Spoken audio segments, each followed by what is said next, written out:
எப்படி சக்கரவள்ளி கிழங்கு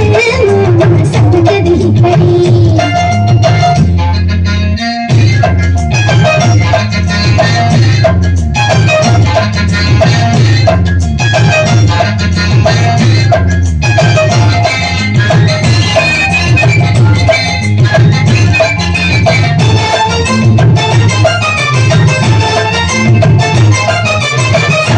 சுத்துறிய எதுக்கு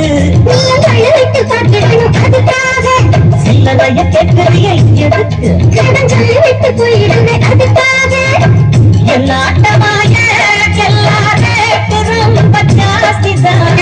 எல்லாத்தையும் இங்கே விட்டா சோறு தண்ணி ஜாஸ்திதான் வெட்டியாக என்ன பிச்சு நல்ல வாசியது போச்சு நானும் வாழ்வு வாழணும் பக்கம் வந்த மாமா இதுக்கு பேரும் பேசலாமா பாய போட்டு படுக்கணும் பயாஸ்கோப்பு பார்க்கணும் எப்படி எப்படி சமந்தது எப்படி எப்படி எப்படி சமந்தது எப்படி